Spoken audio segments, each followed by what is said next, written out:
Mr. Brown had lived on his remote farm for as long as he could remember. Tucked away in the vast rolling hills, he spent his days tending to his beloved animals, growing crops, and enjoying the peaceful solitude that only rural living can provide.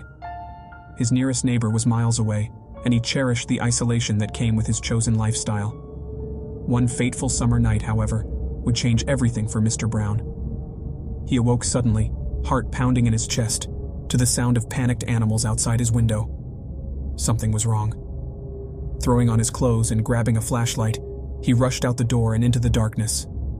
As he stumbled across the uneven terrain, the terrified bleats and whinnies of his livestock guided him toward the source of their distress. When he finally reached the animals, he discovered that the fence enclosing the pasture had been torn apart. Some of his cows and sheep had wandered off, no doubt disoriented and frightened.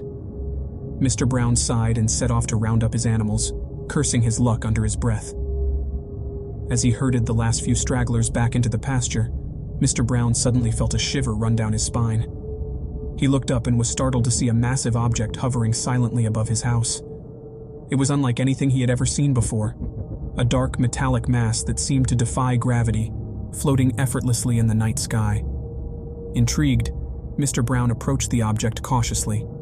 As he drew nearer, it began to lower itself gently toward the ground. He hesitated for a moment, but curiosity got the better of him, and he continued forward. When he was just a few feet away, he circled the object, trying to make sense of what he was seeing. "Hello?"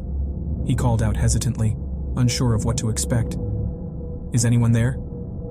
There was no response, but Mr. Brown could not shake the feeling that he was being watched. As he continued to circle the object, he noticed a faint seam running along its side, and suddenly, a hidden door began to open. Before he could react, Mr. Brown was sucked into the ship with a powerful force. He tried to scream, but no sound escaped his lips. The door slammed shut behind him, and he was engulfed in darkness. As his eyes adjusted to the dim light, Mr. Brown found himself in a sterile, metallic chamber. He was not alone.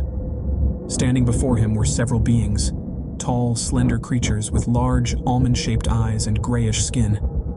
They communicated with each other in a series of high-pitched clicks and chirps, and Mr. Brown knew instinctively that they were discussing him. What do you want with me?" he stammered, his voice barely a whisper.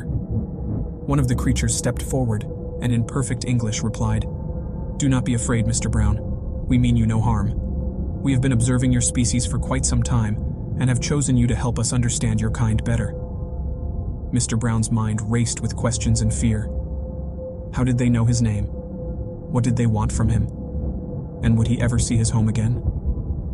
Over the next few days, the beings subjected Mr. Brown to a series of tests and experiments. They were not cruel, but he could not escape the growing sense of dread that consumed him. He longed for the simplicity of his farm, the sound of his animals, and the fresh country air. But he was trapped, a prisoner aboard the alien ship, hurtling through the vast emptiness of space. Back on Earth, Mr. Brown's absence did not go unnoticed. 4 days after his disappearance, his nearest neighbor, Alice, became concerned when she hadn't seen him during her weekly visit to exchange fresh produce. She contacted the local sheriff's department, who promptly sent a deputy to investigate.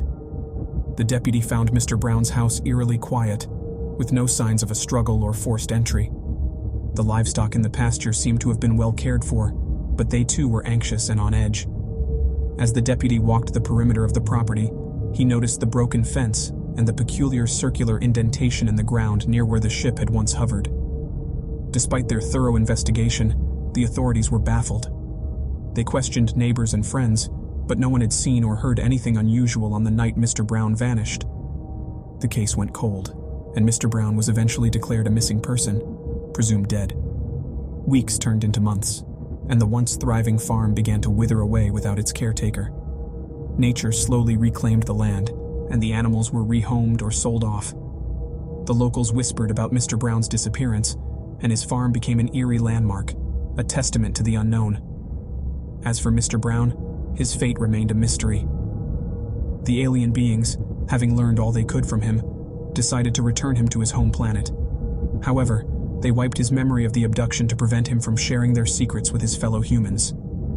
Disoriented and confused, Mr. Brown found himself standing in the overgrown ruins of his once beloved farm. He struggled to piece together the lost time, but the memories remained locked away, hidden deep within his mind. Though he never remembered his otherworldly encounter, Mr. Brown was forever changed by his experience. He became a recluse, haunted by the gnawing feeling that something was missing from his life. His dreams were filled with strange, unexplainable visions, but he could never quite grasp their meaning. In the end, Mr. Brown's abduction would go down in history as one of the most chilling and inexplicable alien encounters ever recorded. His story would serve as a haunting reminder that even the most isolated places on Earth are not immune to the unknown, and that the vastness of space may hold secrets far beyond our comprehension. When you subscribe, be sure to click the notification bell. Click here for more true scary stories.